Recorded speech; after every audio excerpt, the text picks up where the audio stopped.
Hello दोस्तों, स्वागत है आप सभी का अपने ही ब्यूटीफुल सा चैनल अट्रैक्टर डीके पर। तो दोस्तों, आज की इस वीडियो में आपको अवगत कराने वाला हूँ आज की सबसे बड़ी खबर से। जी हाँ दोस्तों, जैसे कि आप थंबनेल पर देख पा रहे होंगे, रक्षा क्षेत्र में बड़ी कामयाबी। जी हाँ, भारत ने हाइपरसोनिक टेक्नोलॉजी हासिल की।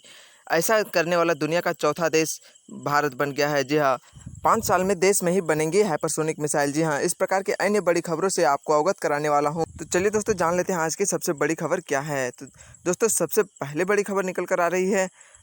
बता दें कि चीन का दावा। जी हाँ, भारतीय सैनिकों ने एलएसी पर फायर किए वार्निंग शॉट्स। आपको बता दें फ्रेंड्स कि चीन ने दावा किया है कि भारतीय सैनिकों ने वास्तविक नियंत्रण रेखा एलएसी पर चेतावनी के लिए फायरिंग की है, यानी वार्निंग शॉट्स फायर किए हैं।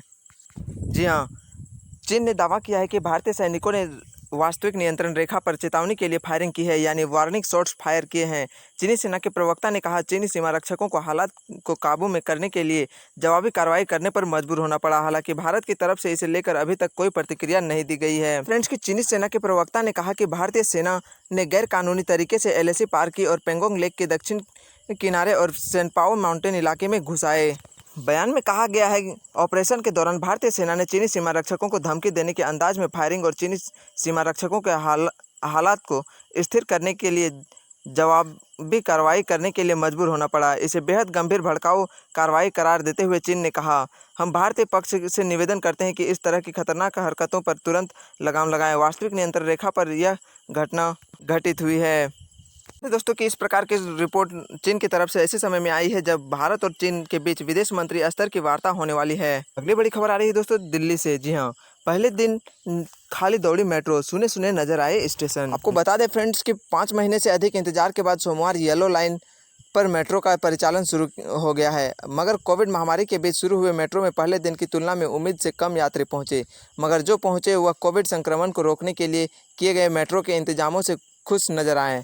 मेट्रो का कहना है कि आने वाले दिनों में जब काफ़ी लाइन खुलेंगी तो भीड़ भी बढ़ेंगी। बता दें फ्रेंड्स कि मेट्रो का परिचालन सुबह शाम 4-4 घंटे में 2 पाली में हुआ। दिन भर में कुल 15,500 से अधिक लोगों ने सफ़र किया। पहले पाली में सुबह 7 से 11 के बीच 7,500 लोगों ने सफ़र किया। दूसरी पाली शाम 4 बजे से रात 8 बजे के बीच 8,000 से अधिक लोगों ने सफ़र किया है।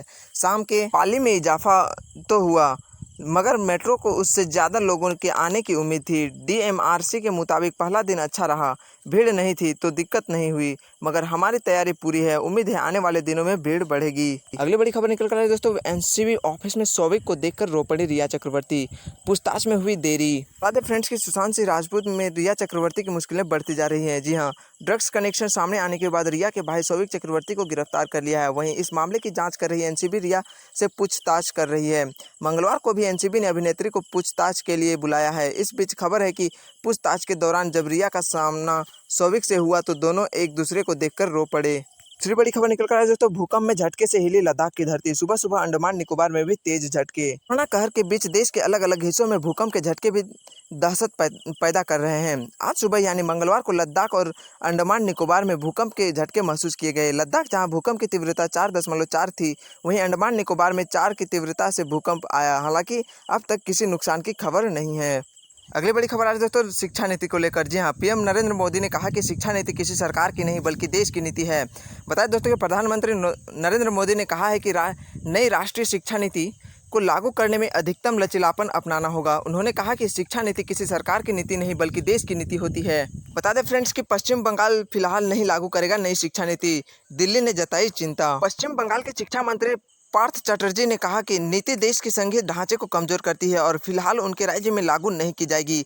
वहीं दिल्ली के उनके समकक्ष मनीष सिसोदिया ने दावा किया कि नई राष्ट्रीय शिक्षा नीति में इसे लागू करने का खाका नहीं है और बेहतर योजना की जरूरत है ताकि यह केवल अद्भुत विचार बनकर नहीं रह जाए। गौरतलब है कि केंद्रीय मंत्रिमंडल ने राष्ट्रीय शिक्षा नीति 2020 को जुलाई में मंजूरी दी थी और यह 34 साल पहले यानी 1986 में बनी शिक्षा नीति का स्थान लेगी। इसका लक्ष्य भारत को वैश्विक ज्ञान महाशक्ति बनाने के लिए स्कूली और उच्च शिक्षा में परिवर्तनकारी सुधार का रास्ता साफ करना है। बता दें फ्रेंड्स की उच्च शिक्षा में बदलाव में राष्ट्रीय शिक्षा नीति की भूमिका विषय पर राज्यपालों के सम्मेलन के उद्घाटन सत्र को डिजिटल माध्यम से संबोधित करते हुए मोदी ने कहा, हमें सामूहिक रूप से अभी आशंकाओं को दूर करना होगा। जिस प्रकार के लचीली दृष्टि लेकर यह नीति आई है उसी प्रकार अधिकतम लचीलापन हम सभी को भी इसे लागू को लेकर भी दिखाना होगा।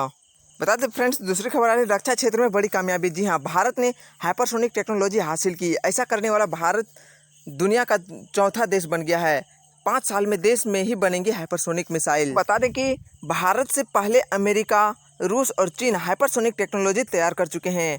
हाइपरसोनिक टेक्नोलॉजी को DRDO ने तैयार किया है। बता दें फ्रेंड्स कि भारत ने हाइपरसोनिक टेक्नोलॉजी डेमोन्स्ट्रेटर देश में तैयार करने में कामयाबी हासिल की है। इसे DRDO ने तैयार किया है। ओडिशा के बालासोर स्थित APJ अब्दुल कलाम रेंज में सोमवार को इसका परीक्षण सफल रहा। इसे स्क्रैम जेट इंजन की मदद से लॉन्च किया गया। भारत यह तकनीक हासिल करने वाला दुनिया का चौथा देश बन गया है। इससे पहले अमेरिका, रूस और चीन भी यह तकनीक तैयार कर चुके हैं। साथ ही दोस्तों, रक्षा मंत्री ने DRDO की टीम को बधाई दी। रक्षा मंत्री ने ट्वीट किया, मैं प्रधानमंत्री के आत्मनिर्भर भारत के विजन को पूरा करने और यह उपलब्धि हासिल करने के लिए रक्षा अनुसंधान और विकास संस्थान की टीम को बधाई देता हूं। मैंने इस प्रोजेक्ट से जुड़े वैज्ञानिकों से बात की है और उन्हें बधाई दी। भारत को उन पर गर्व है। तो दोस्तों, आज के मुख्य समाचार के साथ मैं दिवेश कुमार। दोस्तों, उम्मीद है कि ये वीडियो आपको पसंद आई होगी और यदि पसंद आई है तो इसे लाइक करें, शेयर करें और दोस्तों अगर नए हो तो इस चैनल को सब्सक्राइब कर लें।